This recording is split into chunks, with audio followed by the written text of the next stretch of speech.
ভিডিওটি junior homeopathic চিকিৎসক বন্ধুদের দেখানোর জন্য এবং শেখানোর জন্য, পরিচয় করানোর জন্য এসেছি আমাদের ফজলুল হক সাহেবের চেম্বারে পরিদর্শন করতে।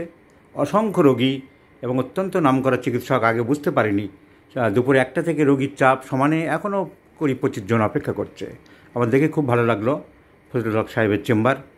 তো ওই চেম্বারে পরিচয় হলো আমাদের চট্টগ্রাম মঞ্চ খবরের কাগজের সম্পাদক সৈয়দ ওমর ফারুকের সাথে। ওমর ফারুক সাহেব, আপনাকে অসংখ্য ধন্যবাদ।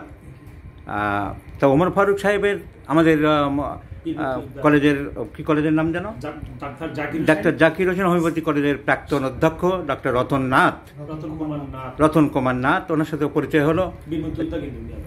চেম্বারে এসেছে আমাদের খুলনা বাগেরহাট থেকে কালিমুদ্দিন, ডাক্তার কালিমোল্লা আছে আমাদের উজ্জ্বল কুমার দাস, সবাই আমরা আছি। ডাক্তার মনিরুল ইসলাম কালকে প্রোগ্রামের সংখ্যাপত্র ছিল। আসে খুব ভালো লাগলো। আমাকে ফজলুল হক সাহেব বারবার করে অনুরোধ করেছিলেন চেম্বারে একবার ঘুরে যাবেন। উনি যে এত বড় মাপের ডাক্তার এবং এত রোগী দেখেন আমার ধারণা ছিল না, আমার খুব ভালো লাগলো। তা ওনার চেম্বারে হাজির হয়েছেন আমাদের পত্রিকার সম্পাদক সৈয়দ ওমর ফারুক অনেকে দেখানোর জন্য এসেছিলেন। তখন আমাকে ফজলুল হক সাহেব বললেন যে আমার সম্পাদক সাহেব একটু সৌজন্য সাক্ষাতে এসেছিলেন, তা ওনার একটু প্রবলেম হচ্ছে, আমাদের সাহায্য চাইলেন। এখন ওনার প্রবলেমটা কি, উনি বহুদিন থেকে আপনার নাম শুনে উনি তখন এগ্রি করলো যে আমি একটু দেখাই দিই। হ্যাঁ, ফজলুল হক কাছে আসছিল সৌজন্য সাক্ষাৎ করার জন্য। উনি আমার বড় ভাই লাগে। ঠিক একটু এই যে যাওয়ার সময় একটু সৌজন্য সাক্ষাৎ, কিন্তু যখন আপনাকে দেখলো তো আপনার সুনামে উনি খুব মুগ্ধ।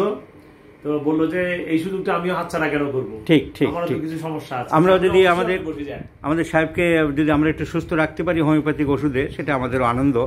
ভালো মানুষ, কাজের মানুষ, উনি সুস্থ থাকুন, দীর্ঘদিন বাঁচুন, এইটা কামনা তো নিশ্চয়ই আমরা করব। সাহেবের বয়স 63 বছর বয়স। ওনার প্রবলেমটা নোট করলাম। দেখুন, ডায়াবেটিস মেলিটাস, ওনার সুগারটা অনেক দিন ধরে চলছে, ফ্লাকচুয়েটিং, কখনো কমে কখনো বাড়ে, তার জন্য ওয়েট লস হচ্ছে ওনার। তার জন্য যেসব সিমটম থাকে সেগুলো হচ্ছে আর কি। ওনার অন্য সিমটমের মধ্যে একটা epigastric burning, hypogastric burning. Faruk সাহেব, আপনার কোন জায়গাটা জ্বালা করে বেশি? এপিগ্যাস্ট্রিক একটা বার্নিং চলছে ওনার। আর ইউএসজিতে লিভার ফ্যাটি পাওয়া গেছে।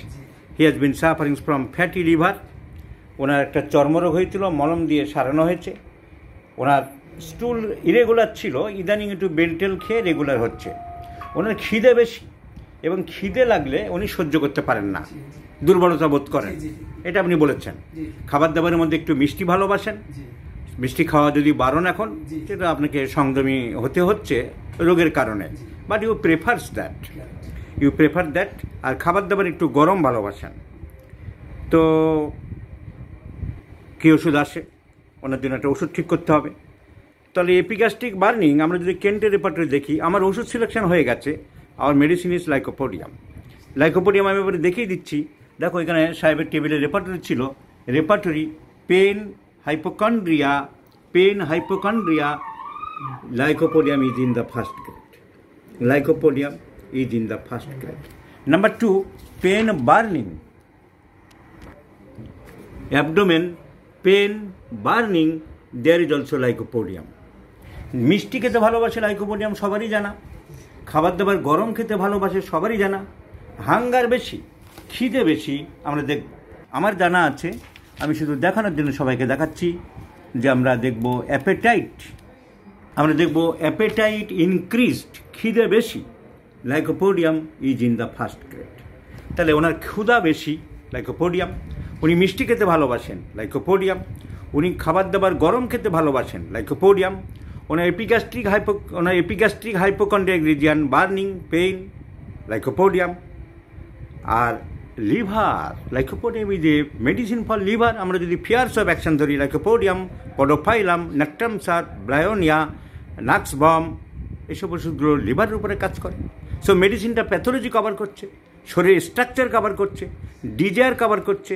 গরম খাবার খেতে ভালোবাসে, আপনি খাবার দাবার একটু গরম ভালোবাসেন বলেছেন। আর মিষ্টি খাওয়া বারণ রোগের জন্যে, কিন্তু আপনি ভালোবাসেন। আর একটা জিনিস আমরা দেখি, আরও লাইকোপোডিয়াম কিছু পাই কিনা। আচ্ছা ফারুক সাহেব, আপনি কাজকর্ম, ডিসিশন, চিন্তাভাবনা 10 জনের সাথে অনেকে যেমন করে, কি করব বুঝে পাচ্ছি না।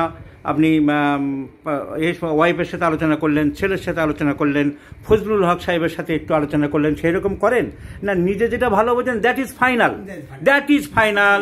Once again lycopodium is confirm, যে নিজের ডিসিশনে অটল থাকে। 10 জনের সাথে কথা বলতে পারি, আমি সৌজন্যমূলক আলোচনা করতে পারি, কিন্তু আমি যা করব পেটে ঠিক করে রেখেছি, that will be the final. টাকা পয়সা কি আপনি দেদারে খরচ করেন না একটু বুঝে শুনে বাজে খরচ করতে চান? না, বাজে খরচ করে না। So lycopodium is the choice of remedy. Handshake সাহেব, থ্যাংক ইউ স্যার। আপনার পত্রিকা সম্পাদককে আমি আশা করি কারেক্ট ওষুধ ঠিক করে। Absolutely correct. আমরা সবাই এখানে 5 জন ডাক্তার আছি, একজন বিশেষজ্ঞ ডাক্তার আছেন আমাদের চট্টগ্রামের প্রিন্সিপাল সাহেব, আমাদের প্রিন্সিপাল আমার স্যার ছিলেন, 100% সহযোদ্ধারা আছেন এখানে। তো এই সুযোগে আমি এই সুযোগে কেসটা বুঝিয়ে দিলাম ফেসবুক বন্ধুরা। আর আমাদের এই সম্পাদক সাহেবকে সুস্থ রাখা আমাদের একটা কর্তব্য, জাতির কর্তব্য, সমাজের কর্তব্য, রাষ্ট্রের কর্তব্য। কারণ সাংবাদিকদের মানদণ্ড সব সময় উঁচু। ওনাদের কলম কথায় বলে যে ওসির থেকে মসি বড়। তা আমাদের নৈতিক দায়িত্ব আমরা পালন করলাম। আর ফজলুল হক সাহেবের চেম্বারে এসে আমি খুব খুশি হলাম। সাহেব, আপনাকে অসংখ্য ধন্যবাদ। আপনার চেম্বারে এসে আমার খুব ভালো লাগলো। আপনি এত অসংখ্য রোগী দেখেন, আমাদেরকে খুব ভালো লাগলো। Thank you sir. ঠিক আছে, থ্যাংক ইউ ভেরি মাচ।